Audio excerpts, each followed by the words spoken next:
Hello, I'm Brett Knowles from the Balanced Scorecard Network. This is a brief overview of our award-winning rapid scorecard methodology, a 5-phase approach that we can often complete in as short as 5 days that helps your organization develop and implement a working balanced scorecard. This work is based on our research and experience over the last 25 years, and it boils down to 5 simple phases. First, we need to help build the strategic linkages in your organization. A strategy map identifies the key strategic objectives and how important they are to the organization and how they work together to create success. This is often called management's hypothesis for strategic success. The strategy map becomes a foundation for many things that we do. In this case, the foundation for the balanced scorecard. As the next step is, we should be able to identify performance indicators from inside your organization to enable us to establish a scorecard that identifies not only the strategic objectives and how important they are, but how are they currently performing. In this example, green means we're meeting target, yellow means we're slightly behind target, and red significantly behind. Obviously, the targets for triggering the red, yellow, green are all dependent on each strategic objective. And we build this based on the existing data in your organization.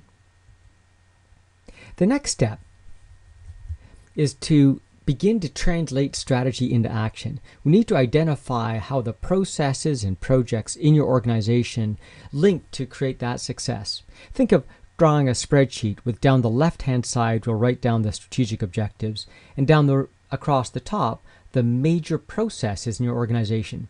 We can begin to rate and rank how well each process is supporting the strategic objectives.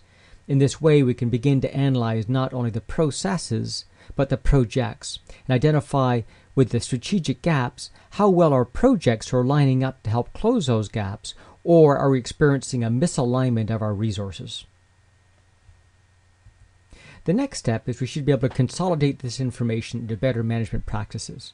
The process and project linkage will allow us to begin building scorecard processes like strategic dashboards, in which we can drill down into the information around the aspects that are most germane to that specific strategic objective. Think of these as the critical success factors, as well as establishing the monthly reporting and analysis activities. The final step is we actually have to launch it. Our experience is that running a scorecard is a bit like riding a bicycle.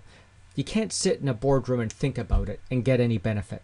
You have to go out there and you're probably going to scuff your knees a couple of times, but you should be able to turn on that pilot scorecard very quickly and begin using it to manage the organization.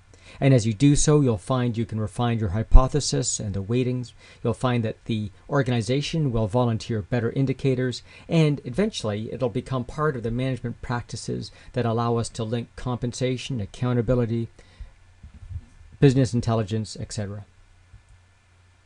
So the overall deliverables are the strategy map, the performance indicators building a scorecard, the definitions of all the strategic objectives, the process analysis and its overall strategic impact and performance gaps, as well as an analysis by process. In addition, we'll take a look at the core strategic projects or initiatives and see their gap closing potential and the return on strategic investment on those projects. And then finally, establishing strategic monthly performance management practices.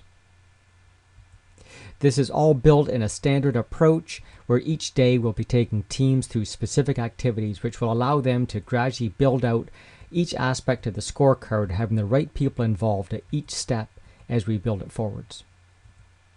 To learn more about this and other concepts, please join us at the Balanced Scorecard Network.